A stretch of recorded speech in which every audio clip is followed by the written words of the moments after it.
There's been polarizing reactions to the historic conviction of Donald Trump in New York, where a jury found the former U.S. president guilty on all 34 counts of falsifying business records.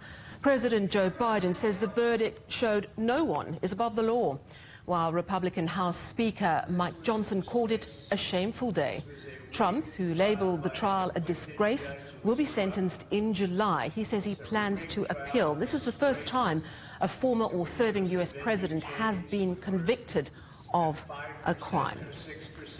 Well, for more on this, we can now speak to Rina, Shah, a U.S. political strategist and commentator. Thank you so much for joining us, Rina. So Trump is planning to appeal. So then what does that mean legally? Does that mean his sentencing scheduled for July is now put on hold? Well, right now, that sentencing is going to be happening 4 days ahead of the Republican National Convention. Of course, the Trump legal team will try to exhaust the process of appealing, which the former president, now a private citizen, has every right to do. But the question becomes, where in the timeline do these appeals have an impact? So as of right now, we know that, again, Trump has the status as a convicted felon.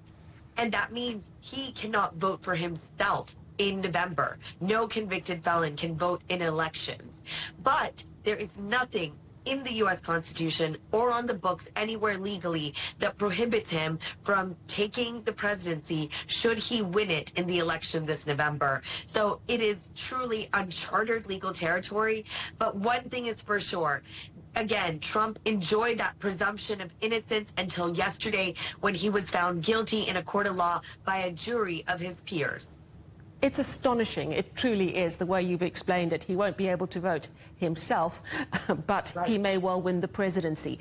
Is the Republican Party still prepared to stand behind a convicted felon, though? At this very moment, it seems that Republican leadership is not going to move from the side of Trump. They are already claiming and continuing the playbook of messaging that they have employed for years now, is that Democrats have weaponized the judiciary against Trump since he left the White House after losing the election in 2020. But does that speak for all Republican voters? And in fact, there's a great amount of polling out there that shows that if Trump were to have the status of convicted felon and appear on the ballot this November opposite Joe Biden, that Joe Biden has a better chance of winning.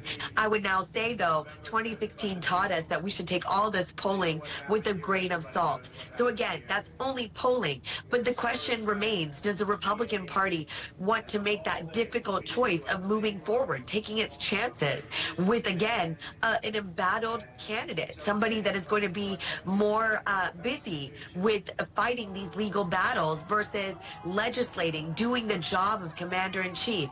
It is a very, very tough question, and this point in history, this point in time, is a defining moment for the Republican Party for the next at least decade. It is a fateful decision that they will have to make come this July.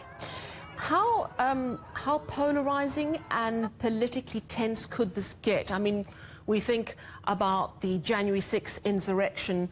Could it come to that? Could we see actual violence, instability on the streets?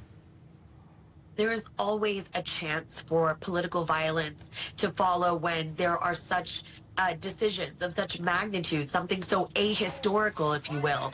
But let's not forget in 2020 and what happened on January 6, 2021, and in the days leading up to that day, is that former President Trump took to the bully pulpit and told his supporters in indirect as well as in direct language that they should go challenge the results of that election at the Capitol. Now, whether he will do another call to action like that today, we don't know. Political extremism has been on the rise in the United States. It's something I am very worried about as a political professional, but I do believe that our institutions have shown that they can hold, that they can weather such great moments in history. And so I stand very confident about the rule of law. I stand very confident about our institutions. And I stand confident that the American people writ large will push back and reject extremism and authoritarians who want to act like despots. Thank you so much for your views. Rina Shah is a U.S. political strategist and Commentator.